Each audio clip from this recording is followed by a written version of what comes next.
Le Saint-Esprit guide toutes choses et nous conduit. Je pense que nous pouvons lui faire confiance en toutes circonstances, nous appuyant sur lui, parce que c'est lui qui tient le monde dans ses mains. Christ vient, sois prêt, dis-le. Ce slogan a été,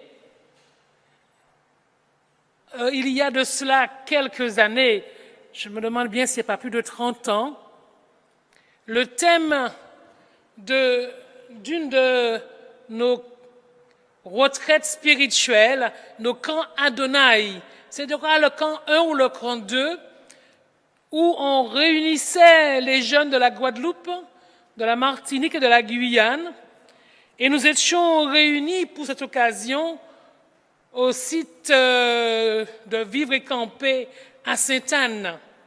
Cela faisait une très très belle armée de jeunes enrôlés pour servir leur Seigneur. Christ vient, sois prêt, dis-le. Et nous l'avons répété durant toute la semaine qu'a duré notre rencontre. Ceci pour nous rappeler d'une chose. Si ce thème était d'actualité il y a de cela un peu plus de 30 ans, ou peut-être même plus de 30 ans, il le reste encore aujourd'hui. Christ vient, c'est une certitude. Est-ce que nous avons confiance? Est-ce que nous avons conscience de cela? Est-ce que pour nous, le fait de dire Christ vient, c'est juste un conte, juste une phrase que nous aimons répéter, ou si cela a du sens pour chacun d'entre nous? Christ vient, alors si cela a un sens pour nous, la deuxième partie, eh bien, doit nous impliquer. Christ vient, alors sois prêt en toutes circonstances. Et dans les évangiles, à plusieurs reprises, Jésus nous dit « Je viens ». Rappelons-nous d'une chose, il n'a jamais dit quand il revient, mais il a dit qu'il revient. Et si Jésus dit qu'il revient, mes amis, mes frères et sœurs, c'est vrai. Nous sommes aujourd'hui réunis au moyen de la technique. Nous l'avons répété dans nos églises. Aujourd'hui, Covid oblige, nous sommes et remercions le Seigneur d'avoir permis que cette technique existe. Nous pouvons aussi le crier. Et Jésus nous le rappelait dans Jean 14, 1 à 3, « Ne craignez pas, n'ayez pas peur. Je vais vous préparer une place et je reviens vous chercher. » Et ce que je vous dis est vérité. Et à plusieurs reprises dans Matthieu 24, il va reprendre dans un long discours les signes qui annoncent son retour, et il va répéter à plusieurs reprises dans ce chapitre 24, il va répéter qu'il revient bientôt. Mais il va aussi dire une chose, nous allons lire maintenant Matthieu 24, les versets 42 à 44. Nous pouvons lire ceci. « Veillez donc, puisque vous ne savez pas, parce que vous ne savez pas quel jour votre Seigneur viendra. Sachez-le bien, si le maître de la maison savait, sachez-le bien, si le maître de la maison savait à quelle veille de la nuit le voleur doit venir, il veillerait et ne laisserait personne percer sa maison. » Continue. « C'est pourquoi vous aussi, tenez-vous prêts. Tenez-vous prêts. C'est pas marqué dans le texte, préparez-vous en vue d'une échéance. Mais tenez-vous prêts, car le Fils de l'homme viendra à l'heure où vous n'y penserez point. Tenez-vous prêts. Christ vient, sois prêt. Aujourd'hui, plus que jamais, nous avons besoin de retenir l'essentiel de ce message. Les événements, la situation politique, économique, sociale nous effraient. Et tout le monde est effrayé.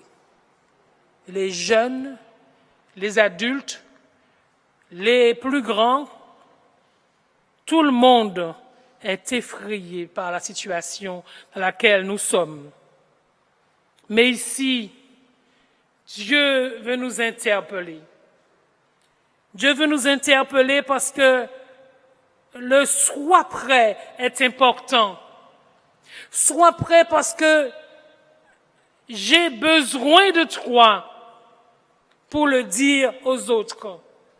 Si nous, qui disons connaître le Seigneur, nous nous affolons comme eux, quelle serait la situation de ce monde? Le monde dans lequel nous sommes a besoin de voir des chrétiens debout pour la cause de Dieu, des chrétiens prêts à réconforter, à apporter de l'espérance, parce que c'est important.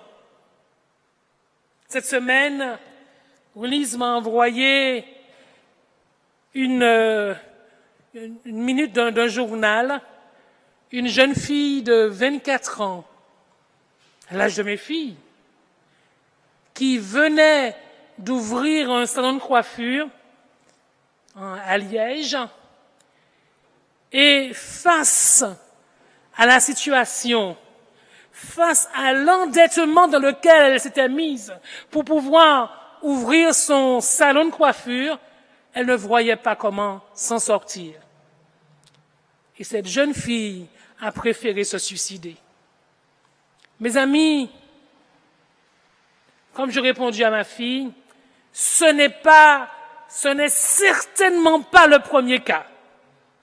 Et ce sera pas malheureusement le dernier cas.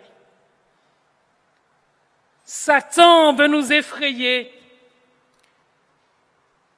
Et il y a des raisons d'être effrayé. Mais en tant qu'enfants de Dieu, soyons prêts. Déposons tout ce que nous avons, tout ce que nous n'avons pas.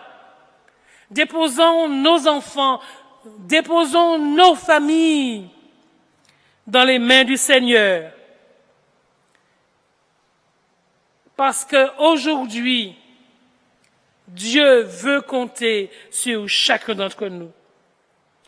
Crise sociale, crise politique, crise psychologique. Et vous écoutez comme moi les informations.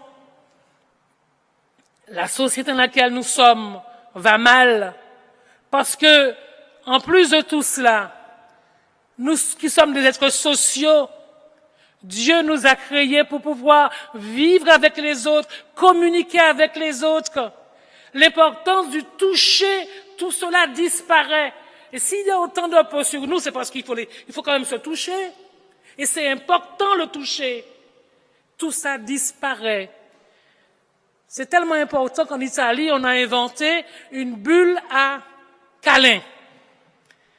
Il fallait bien que les hommes inventent quelque chose. Ça a au moins le mérite d'exister. Mais parce qu'on sent qu'on en a besoin, parce que c'est important pour notre équilibre mental, c'est important.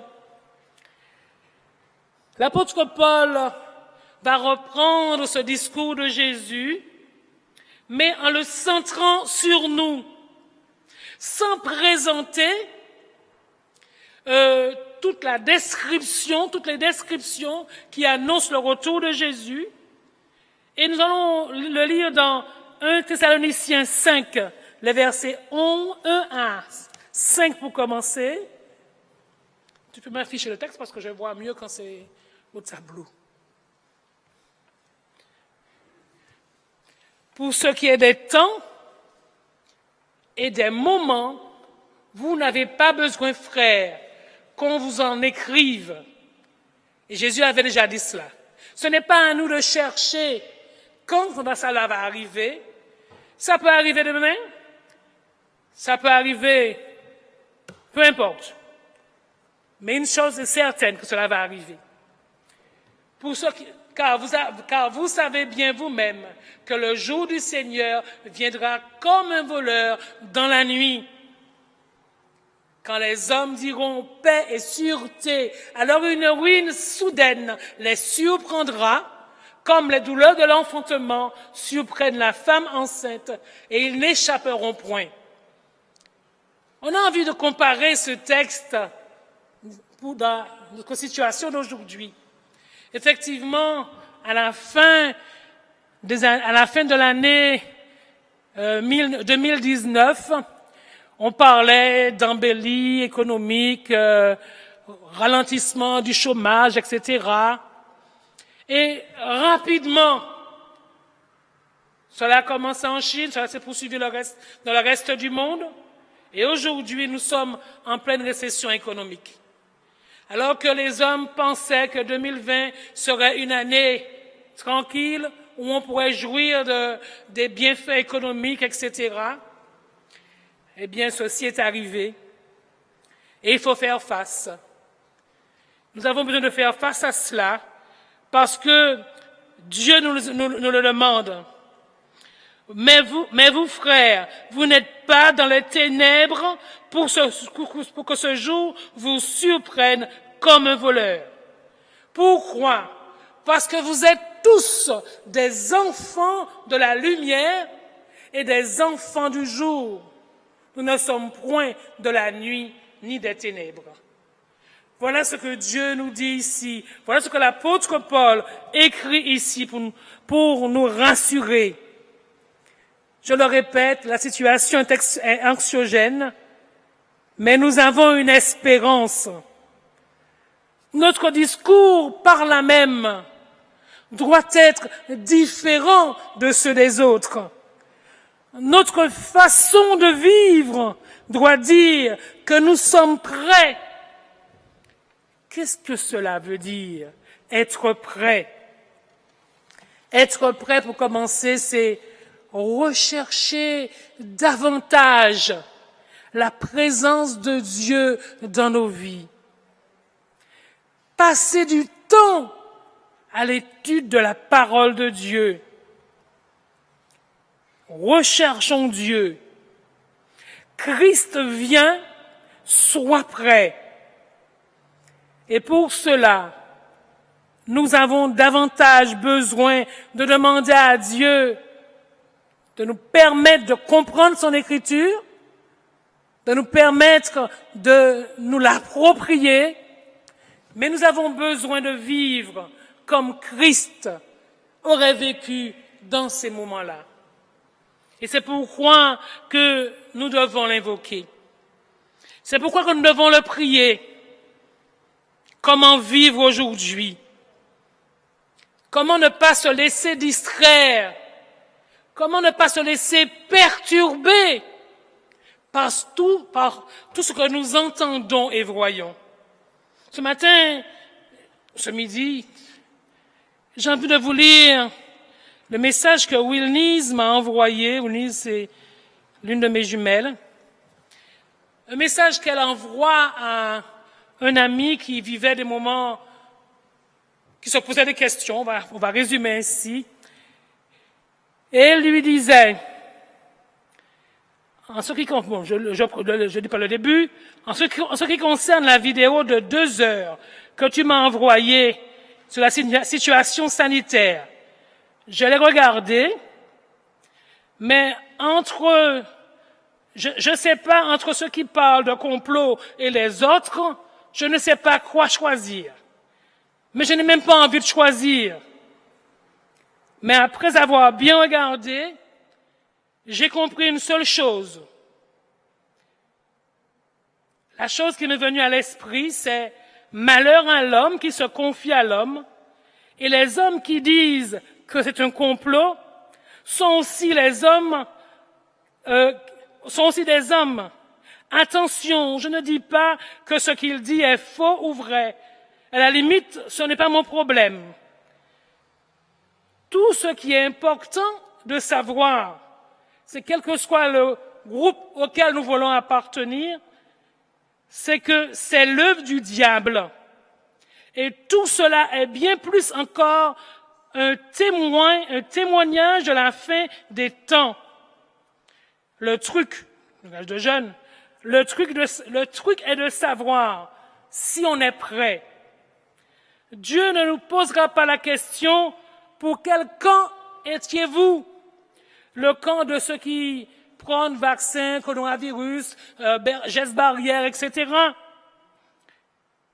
Il nous demandera, Dieu va nous demander des comptes sur la manière dont nous avons partagé sa parole, la relation intime qu'on a avec lui, la manière dont nous avons traité notre prochain, l'amour qu'on lui a donné. Et pour moi, l'essentiel est de savoir, à l'heure d'aujourd'hui, c'est de savoir si je pars de cette terre, est-ce que j'ai rempli la mission que Dieu m'a donnée? Et c'est tout simplement ça. J'avais besoin de t'expliquer, de te le dire. Recherchons premièrement la présence de Dieu dans nos vies et lui-même saura nous dire comment aller de l'avant. Et c'est un petit peu le message que j'ai lu, elle m'a envoyé ça mercredi ou mardi. C'est en lisant ce message que je me suis inspiré du mien. Il est temps aujourd'hui de donner à nos enfants une colonne vertébrale spirituelle. Il est temps aujourd'hui de les former parce que la crise, le gros de la crise, coronavirus ou pas, autre chose, peu importe ce qui va advenir, le gros de la crise, ce seront nos enfants qui auront à le porter. Et il faut pour cela les former. Il faut, avec nos enfants, faire église. Il faut que nous puissions les rassembler. Pourquoi? Parce que le soi prêt, si nous le sommes, il est important pour nous de le dire aux autres. Et notre premier champ missionnaire, ce sont les enfants que Dieu nous a confiés. Et ça, c'est important. Chrétien, sois prêt, dis-le. Nous ne pourrons peut-être plus compter sur l'Église. Nous ne pourrons plus compter sur l'école, fût-elle chrétienne, pour éduquer et former nos enfants à être prêts pour le retour de Jésus. Christ vient, sois prêt, dis-le, que nos foyers, que nos maisons soient ces lieux où nous éduquons nos enfants. Pas seulement l'éducation académique, mais l'éducation, la formation spirituelle qu'ils ont besoin d'acquérir pour leur permettre de dire plus tard, Christ vient, sois prêt et dis-le. Ça, c'est important pour nous. Les temps sont difficiles et nous avons besoin de le communiquer à nos enfants. Je le répète, la fin des temps, c'est pour bientôt, mais je n'ai pas l'impression que j'aurai, moi, le combat à vivre, que mes enfants auront à vivre le même combat. Les choses seront difficiles pour nos enfants. formons-les pour qu'ils puissent rester debout face à la situation, pour qu'ils puissent se laisser transformer par le Saint-Esprit. Et une façon simple de les aider, c'est notre façon de vivre. Ce n'est pas seulement Bible en main que nous étudions avec nos enfants. Nous avons besoin de devenir des référents pour nos enfants. Lorsque votre enfant arrive quelque part et il commence à vous dire « un tel a dit, un tel a dit », est-ce que vous êtes capable de vous tenir devant lui et de lui dire « quel exemple que moi je te donne? Qu'est-ce que je t'ai appris? Est-ce que je t'ai dit de faire comme cela ?» Nos enfants ont besoin de nous voir comme un exemple devant eux. Un exemple qui doit leur présenter en toutes circonstances le modèle par excellence qui est Jésus-Christ. Nos enfants ont besoin de cela. Donc, c'est une mission difficile. C'est pourquoi que nous avons besoin de demander à Dieu de nous transformer pour que nous puissions, à travers ce que nous vivons, ce que nous disons, que nous puissions aussi transformer, que le Saint-Esprit puisse transformer aussi nos enfants. Nous avons Christ revient, sois prêt, dis-le. Nos voisins, nos amis dans ce monde ont besoin de nous. Sommes-nous des porteurs d'espérance? Ou est-ce qu'ils nous voient aussi inquiets qu'eux? Il faut de l'empathie. Mais l'empathie doit s'arrêter quelque part lorsque nous présentons Jésus-Christ. Si nous sommes aussi angoissés qu'eux, quel message que nous présentons? La situation n'est pas facile, hein? Je suis d'accord, les choses vont se compliquer. Même si on trouve un vaccin contre le virus, on va certainement trouver. Mais après le Covid,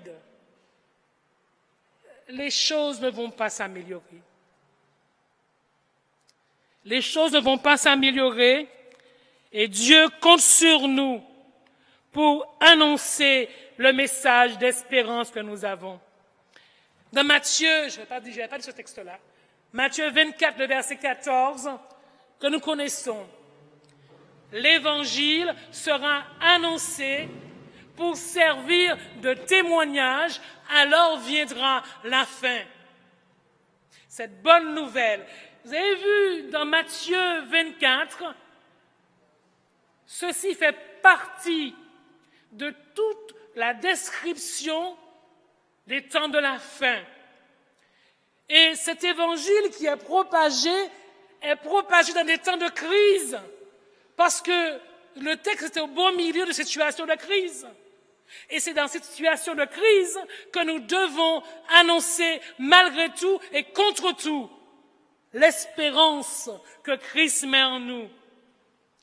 Et nous avons vu, Jésus dit, ceci est une bonne nouvelle, nous devons l'annoncer, alors lorsque nous aurons fait tout cela, viendra la fin. C'est-à-dire que nous ne sommes pas encore vraiment au temps de la fin. Et dans Matthieu 24, nous ne sommes qu'au début de la fin. De la fin quand même. Et nous avons besoin de vivre cet évangile, de comprendre que c'est dans le difficile que se trouve le chemin. Et c'est dans ce chemin difficile que nous rencontrons aussi Jésus, parce qu'il nous dit « Je suis le chemin, la vérité et la vie ». Et dans ces moments difficiles, Jésus se tient à côté de chacun d'entre nous. Mes amis, mes frères et sœurs, Mes bien-aimés, il y a beaucoup de changements que nous devons apporter dans notre vie. Ne nous lassons pas de regarder à Jésus. Mais n'oublions pas non plus la mission qu'il nous confie. Nous avons des outils. Aujourd'hui, tout se passe par Zoom, par net. Et bientôt, on ne sait pas qu'est-ce qu'on va encore inventer. Oh, je suis sûr qu'ils vont inventer autre chose. Avec la G5 qui arrive là, je ne sais pas si c'est une bonne ou mauvaise chose, mais refermons la parenthèse. Avec WhatsApp, avec les mails. Mais n'oublions pas que, au-delà de la technique, qu'est-ce que nous diffusons comme message? Dieu a fait de nous des êtres sociaux. Je le répète, soyons-le totalement avec les autres. Je disais qu'on a inventé des bulles à câlins. Ça a été inventé en Italie, mais je suis sûr que ça va faire le tour du monde, enfin, le tour des pays occidentaux. Ce sont encore eux qui ont les moyens de se payer ça. Parce que les autres pays... Bon, ça c'est notre sujet. Mais retenons l'essentiel pour nous. Nous pouvons être porteurs d'espérance en utilisant ces techniques, en allant voir quelqu'un, voir comment, ne serait-ce que par WhatsApp, envoyer un petit message, aller visiter, déposer un petit colis devant la porte de quelqu'un que nous savons en difficulté, lui frapper à cette porte pour lui dire « Voilà ce que j'ai déposé pour toi ». Il y a des méthodes, et nous sommes assez intelligents. Je suis sûr que nous allons les trouver et qu'avec l'aide de Dieu, nous saurons être ces porteurs d'espérance. Ici, l'apôtre Paul nous dit ici, au verset 9 de Thessaloniciens, « Car Dieu ne nous a pas destinés à la colère, mais à l'acquisition du salut par notre Seigneur Jésus-Christ. En Jésus, nous avons un plein salut, parce qu'il est mort pour nous. Il est mort pour nous, soit que nous dormions, soit que nous veillons. » Et on n'a pas le temps d'étudier, mais il y a, c'est l'apôtre Paul, des jeux de mots entre le veiller d'il y a un instant, au verset précédent, et le veiller que nous avons ici. Lorsqu'il dit qu'il y en a ceux qui dorment, bien qu'ils sont vivants, ici il nous rappelle que soit que nous veillons, soit que nous dormions, nous vivions ensemble avec lui. Ça c'est important. C'est-à-dire, il nous rappelle que l'essentiel, ce n'est pas seulement de vivre, mais de vivre et mourir ou mourir en Jésus-Christ. Parce que pour Dieu, si nous sommes dans son espérance, qu'il nous retrouve, on se rappelle de Thessaloniciens 4, qu'il nous trouve en train de veiller ou qu'il doive nous ressusciter, l'essentiel, c'est que nous soyons là pour passer avec lui l'éternité. J'aimerais que nous puissions, je vais vous laisser le faire à la maison, lire les très belles paroles de Romains 8, verset 35, jusqu'à la fin qui nous a été lu ce matin, pour nous rappeler que rien ne peut nous séparer de l'amour de Jésus-Christ manifesté pour chacun d'entre nous. Chacun d'entre nous ici, mais chacun d'entre nous dans l'univers, chacun d'entre nous sur cette terre. Alors, avec l'aide de Dieu, demandons-lui de nous assister pour que nous puissions aller de l'avant avec la force qu'il nous donne, que nous puissions vivre l'essentiel de ce message et que nous soyons exemples, que nous soyons référents pour les autres, que nous soyons porteurs d'espérance. Amen.